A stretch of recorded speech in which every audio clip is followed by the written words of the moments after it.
There's a city in central China that was once, for 500 years, the greatest city on earth. Its name then was Chang'an, eternal peace. Today it is called Xi'an.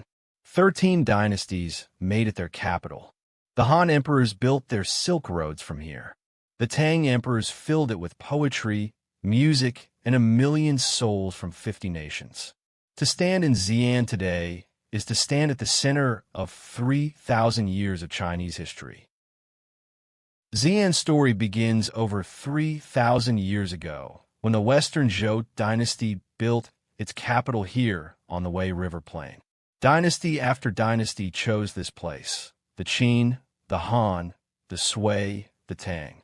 Each one looked at this valley, ringed by mountains on 3 sides, fed by rivers, and understood what it meant. A place made by geography to rule the world. The soil of Xi'an holds the bones of emperors and the silence of civilizations. The city walls of Xi'an are the best preserved ancient city walls in China. 14 kilometers of gray stone and rammed earth, 12 meters high, 15 meters wide at the top, wide enough to drive a carriage. Built during the Ming Dynasty on the foundations of the Tang Imperial city. Walking the walls at dusk, watching the city lights begin to appear below, you feel the weight of every dynasty that has held this ground.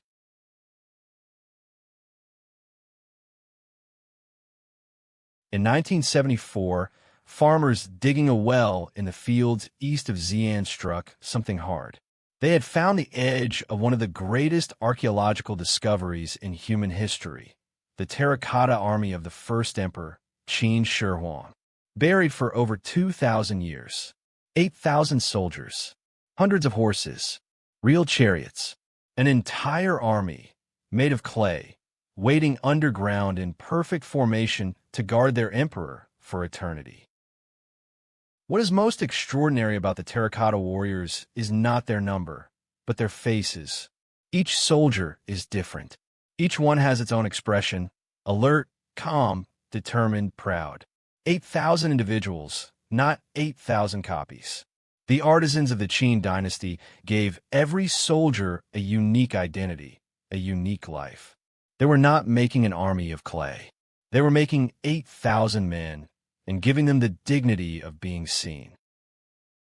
The man who ordered their creation was China's first emperor, Qin Shi Huang.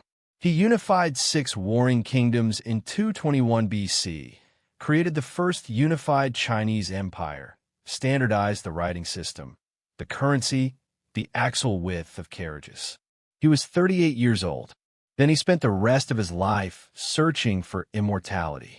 He could not find it. So he built himself an afterlife instead.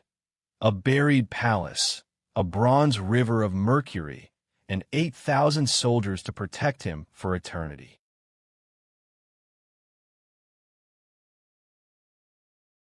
"800 years after the Qin, the Tang Dynasty made Chang'an the greatest city in the world. 1,000,000 people lived here. The streets were laid out in a perfect grid. Merchants came from Persia, Arabia, India, Japan, Korea. The market sold silk, spices, glass, and music from 50 nations. The Tang Emperor's court included poets, painters, astronomers, and dancers from across the world. For 200 years, Xi'an was the center of everything. Above the Tang city rose 2 great pagodas that still stand today. The Big Wild Goose Pagoda was built in 652 AD to house the sacred Buddhist scriptures that the monk Xuanzang carried back from India after 17 years of travel. The journey that inspired the legend of Journey to the West. The pagoda is 7 stories tall, built of gray brick. To climb it is to climb the history of Buddhism in China, 1 staircase at a time. The Tang Dynasty was the golden age of Chinese poetry. Li Bai drank wine here and wrote about the moon. Du Fu walked these streets and wrote about suffering and longing. Wang Wei painted landscapes and words. The Tang poets did not merely describe the world. They made it more real by describing it. Their poems are still read today, still memorized by school children 1,000 years later. Chang'an gave them a city grand enough to break their hearts with beauty.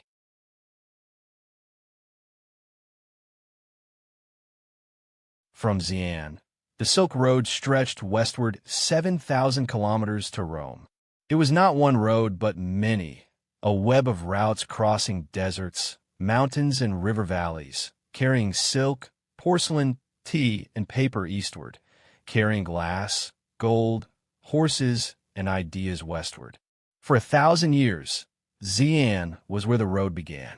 Every caravan that set out toward the setting sun left from here, from the western gate of Chang'an, and carried with them something of China to give to the world.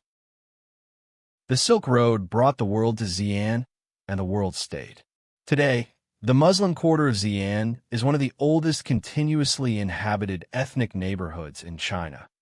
Home to the Hui people, descendants of the Arab and Persian traders who settled here over 1,000 years ago.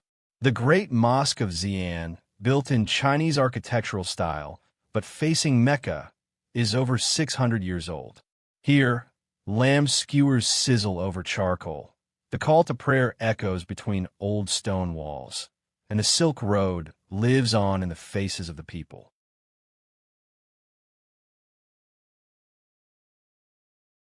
At the exact center of the old city stands the Bell Tower, a magnificent wooden pavilion built in 1384, resting on a square base of gray brick, its multiple rooftops upswept like wings. Every morning, when the sun rises over the eastern plain, the shadow of the Bell Tower falls across the intersection of the four great avenues that divide the city: north, south, east, west. Is the axis of Xi'an, as Xi'an was the axis of China, as China was the axis of the world. Xi'an is a city that wears its history like a second skin. Beneath the streets, the foundations of Tang palaces. In the museum, the gold and jade of Han emperors. In the fields outside the city, the buried army of the first emperor, still standing in formation, still waiting.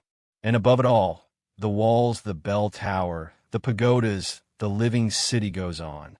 Children eat noodles at street stalls that have been in the same spot for generations. Old men play chess in the shade of trees that were saplings when Qin Shi Huang was born.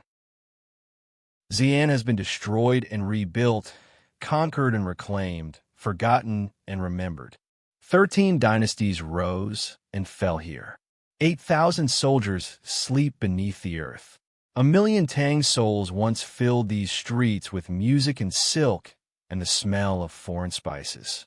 And still the city stands. Still the walls hold. Still the bell tower rings at dawn.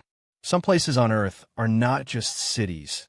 They're the memory of civilization itself. Xi'an is one of them. It does not merely remember the past.